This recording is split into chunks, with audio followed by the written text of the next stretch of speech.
Ce module intitulé Comprendre comment les humains apprennent, les fondements cognitifs du design pédagogique, ne se contente pas de présenter des bonnes pratiques.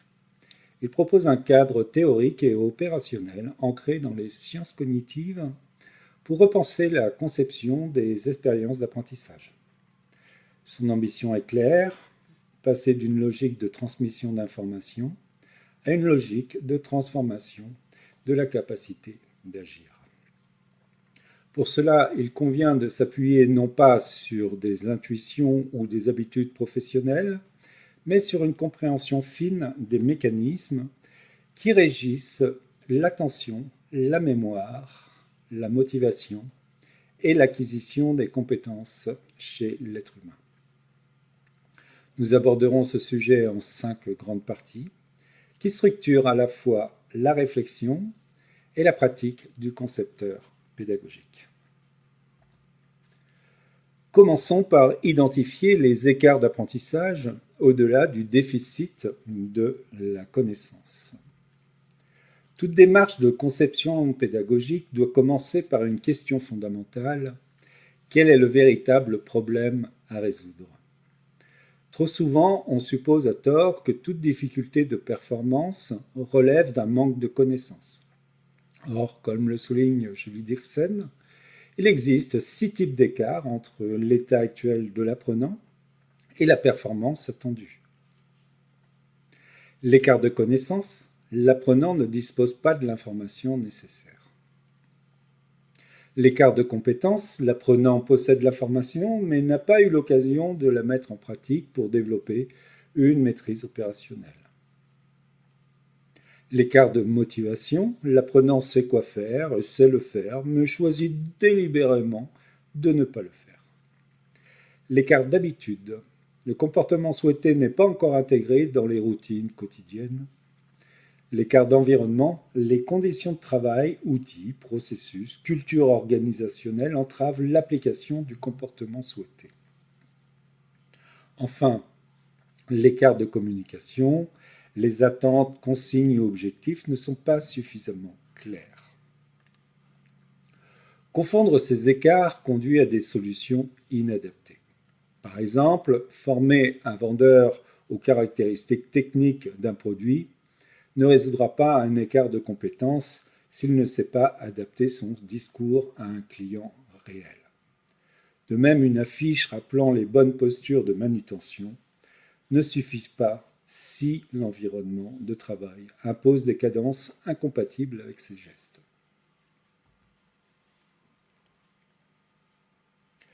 Un cas particulier est celui du désapprentissage. Lorsqu'un comportement ancré doit être remplacé, l'apprenant doit non seulement intégrer une nouvelle procédure, mais aussi inhiber une ancienne.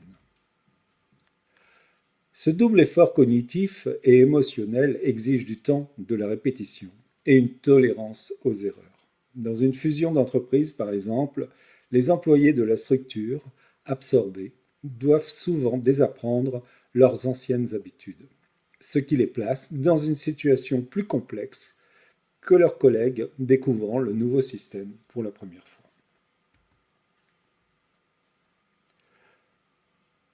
Dans cette deuxième partie, connaître son apprenant, les motivations, les niveaux de compétences et les structures mentales. Concevoir sans connaître son public, c'est naviguer à l'aveugle. 2 dimensions sont particulièrement déterminantes, la motivation et le niveau de compétence.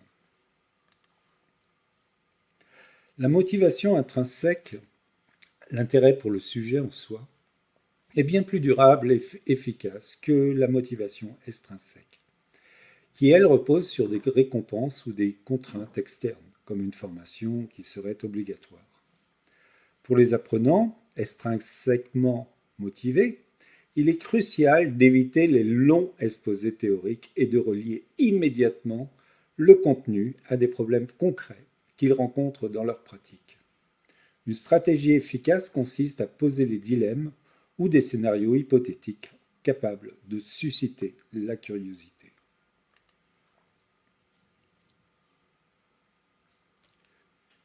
Il faut donc éviter les longs discours théoriques, relier le contenu à des points de douleur concrets qu'ils rencontrent, utiliser des problèmes hypothétiques intéressants pour éveiller sa curiosité.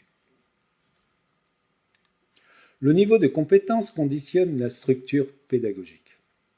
Un novice a besoin d'un fort échafaudage, un scaffolding, un support temporaire qui rend les tâches complexes accessibles.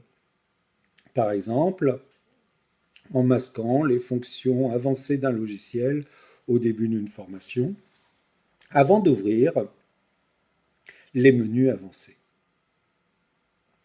A l'inverse, un expert requiert autonomie, accès rapide à l'information pertinente et respect de son temps. Le traiter comme un débutant génère frustration et désengagement, bref, de l'ennui. Une métaphore utile pour comprendre cette différence est celle du placard mental.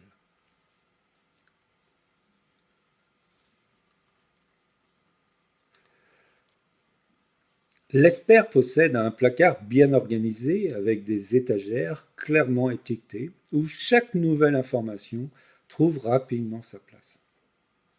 Le novice, lui, accumule des objets en vrac. Le rôle du concepteur est donc d'aider à construire ces étagères en fournissant des cadres conceptuels, des analogies, des hiérarchies et du contexte. À ce propos, il est important de rappeler que les styles d'apprentissage, qu'ils soient visuels, auditifs, kinesthésiques, ne sont pas soutenus par des preuves scientifiques solides. En revanche, varier les modalités d'enseignement, combiner des textes, des images, de la narration, de la pratique, enrichit les représentations mentales et améliore la rétention pour tous les apprenants. Passons à définir les objectifs pédagogiques pertinents, du savoir au faire. Un objectif pédagogique flou conduit inévitablement à une formation inefficace. Il ne suffit pas de dire que l'apprenant comprendra ou connaîtra quelque chose. Un bon objectif décrit ce que l'apprenant sera capable de faire dans une situation réelle à l'aide de verbes d'action observables. Par exemple, plutôt que de comprendre les limites du JavaScript, on préférera être capable d'identifier si le JavaScript est l'outil adapté à une tâche de programmation donnée et justifier sa réponse. Cette reformulation recentre l'objectif sur une compétence transférable, mesurable et contextualisée. Il est également essentiel de distinguer les compétences rapides des compétences lentes. Les premières sont explicites, basées sur des règles claires, et peuvent être acquises en quelques heures, par exemple, approuver les feuilles de temps. Les secondes sont tacites, reposent sur le jugement, l'expérience et l'intuition, et nécessitent des mois, voire des années pour se développer. Par exemple, gérer un conflit interpersonnel ou prendre une décision stratégique sous incertitude. Cette distinction s'inspire de l'analogie des couches de changement, les pace layering, proposées par Stewart Brand. Tout comme un bâtiment change à différentes vitesses, la décoration, son espace, sa structure, l'apprentissage humain opère à plusieurs niveaux temporels. Concevoir une formation en ignorant cette réalité, c'est vouloir construire une structure solide sur du sable. Alors, comprendre le fonctionnement de la mémoire, comment l'on stocke, comment on encode et comment on récupère les connaissances. La mémoire n'est pas un disque dur passif, mais un système dynamique de traitement, d'encodage et de récupération. La formation suit un parcours en 3 étapes. La mémoire sensorielle qui filtre les stimuli perçus. La mémoire de travail, c'est à court terme, traite les informations auxquelles nous portons attention. Sa capacité est très limitée, entre 7 ou plus ou moins 2 éléments. Selon Miller, on peut dire 5 de base. Et la mémoire à long terme stocke durablement les connaissances organisées. Pour ne pas surcharger la mémoire de travail, on utilise le chunking, qui est un regroupement des éléments en des unités significatives. Par exemple, mémoriser un numéro de téléphone en bloc, 6, 12, 34, 56, 78, plutôt que par chiffres 0, 6, 1, 2, 3, 4, 5, 6, 7, 8. Mais surtout, pour qu'une information soit durable, accessible, elle doit être encodée de manière riche. Cela signifie la lier à plusieurs étagères mentales. 3 stratégies sont particulièrement efficaces.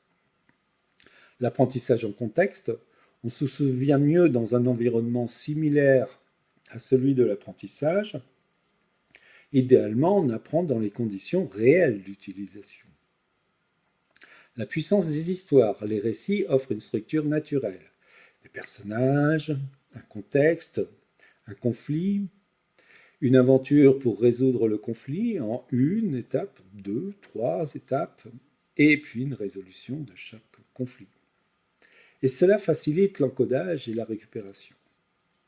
Enfin, l'impact de l'émotion, les événements chargés émotionnellement, même positivement, curiosité, surprise, créent des souvenirs plus vifs et plus durables. Enfin, il faut distinguer reconnaissance et rappel actif. Cocher la bonne case dans un QCM donne une illusion de maîtrise. Pour vérifier un apprentissage réel, il faut demander à l'apprenant de restituer l'information sans aide, expliquer avec ses propres mots, résoudre un problème ouvert, simuler une situation réelle. Alors, capturer et maintenir l'attention, il faut parler à l'éléphant.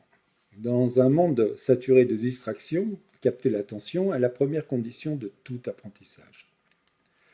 Jonathan Haidt propose une métaphore puissante. Notre esprit est composé d'un cavalier qui représenterait la raison, la logique, et d'un éléphant qui comporterait nos émotions, les pulsions et le plaisir immédiat. Le cavalier peut guider l'éléphant, mais seulement s'il est engagé. Si le cavalier doit constamment tirer un éléphant rétif, l'effort cognitif devient insoutenable et l'apprenant se désengage. Bref, il faut stimuler l'éléphant. Alors, pour mobiliser l'éléphant, plusieurs leviers sont disponibles. Les histoires, on l'a dit, elles captivent naturellement car elles répondent à un besoin humain fondamental de sens et de connexion. La surprise, un fait contre-intuitif, une dissonance cognitive ou une récompense inattendue réveille immédiatement l'attention. L'urgence et les dilemmes, proposer des choix complexes entre deux bonnes options ou deux mauvaises, créent de l'engagement cognitif et émotionnel. Les éléments sensoriels pertinents, visuels, son, interactions tactiles, mais uniquement s'ils sont intrinsèquement liés au contenu. Enfin, l'apprentissage social, l'éléphant est un animal social. Travailler en groupe, observer des pairs, recevoir des retours sociaux renforce la motivation. A l'inverse, les éléments purement décoratifs, ce que le module appelle le clicky bling bling, détournent l'attention sans enrichir l'apprentissage. De même, les récompenses extrinsèques, badges, points, peuvent à court terme stimuler l'engagement, mais à long terme, elles risquent de démotiver en transformant l'apprentissage en une tâche instrumentale, déconnectée de son sens intrinsèque. On peut dire, as-tu eu ton badge? Oui, je vais le passer, effectivement, il faut que j'ai mon badge, mais au bout de 15 jours, le badge, on s'en fout. Il faut donc privilégier les récompenses intrinsèques, la satisfaction de résoudre un problème réel, la fierté d'une réalisation concrète et le sentiment d'avoir progressé.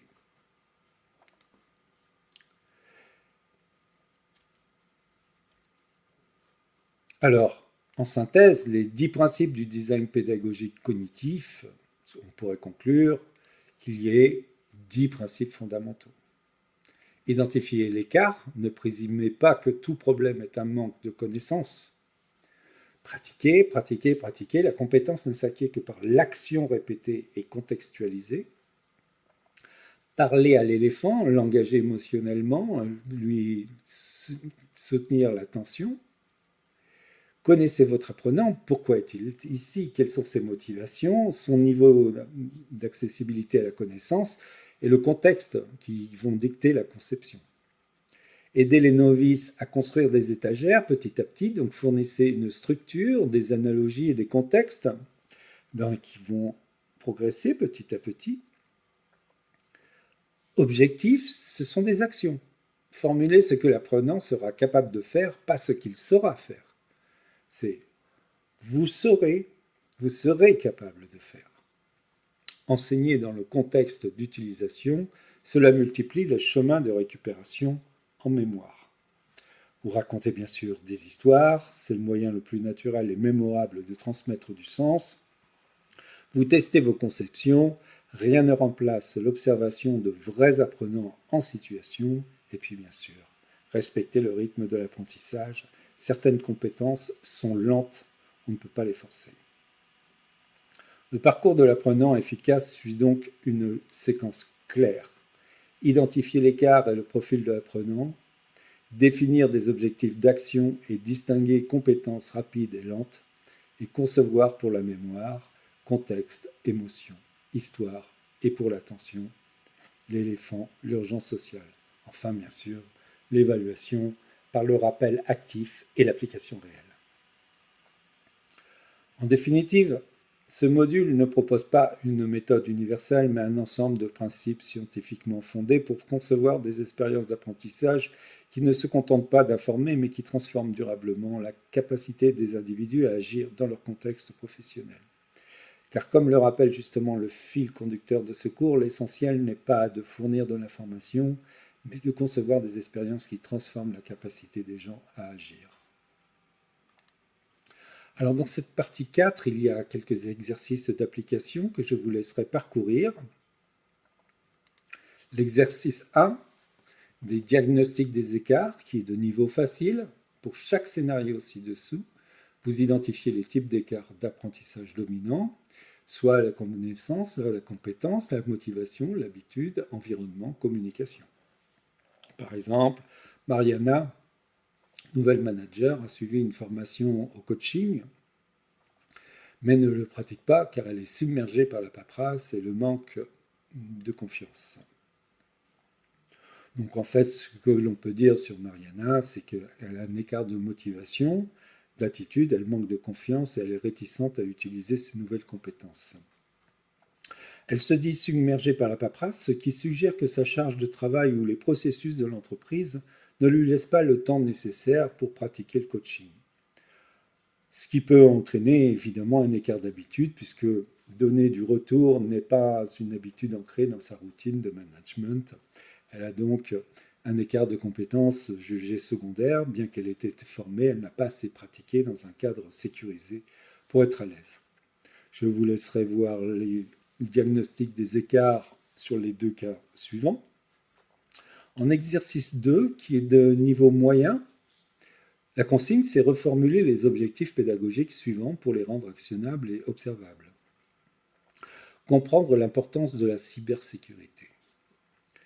Comprendre l'importance de la cybersécurité, on pourrait le reformuler par être capable d'identifier les conséquences potentielles, qu'elles soient financières, juridiques, réputationnelles, d'une faille de sécurité, d'une faille de cybersécurité pour son service, et d'énumérer 3 comportements à risque courants à éviter.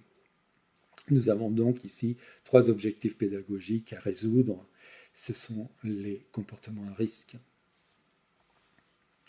Je vous laisserai réfléchir ou connaître les 7 étapes du processus de vente, être conscient des biais cognitifs.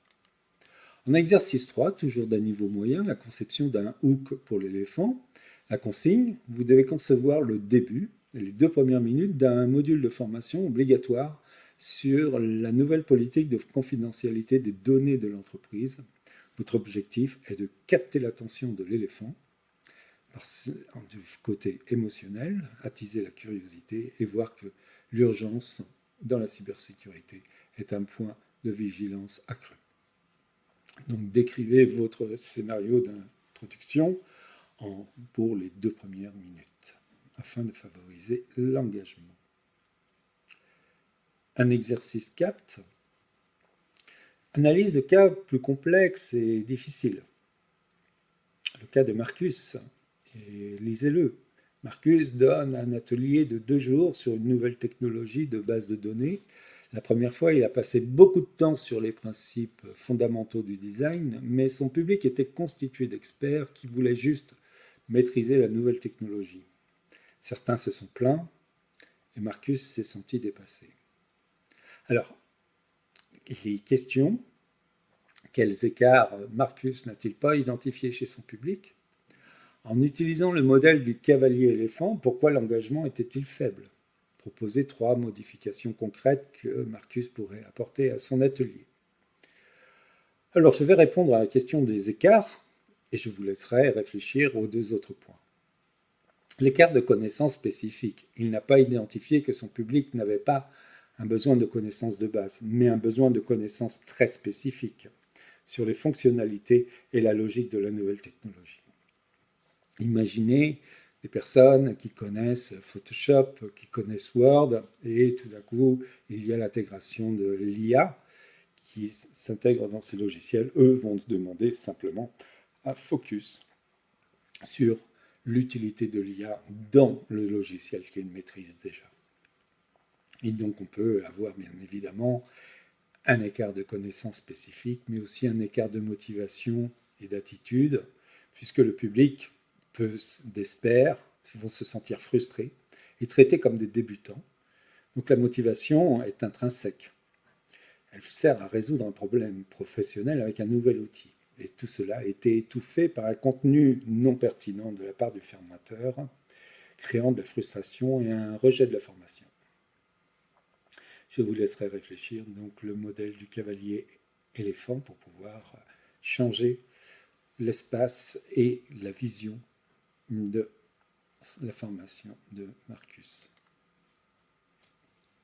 Exercice 5, je vous laisserai donc la question de réflexion ouverte. L'essentiel n'est pas de fournir de l'information, mais de concevoir des expériences qui transforment la capacité des gens à agir. En vous basant sur le contenu de ce module, dans quelle mesure êtes-vous d'accord avec cette affirmation? Justifiez votre réponse avec des exemples. Enfin, je vous laisse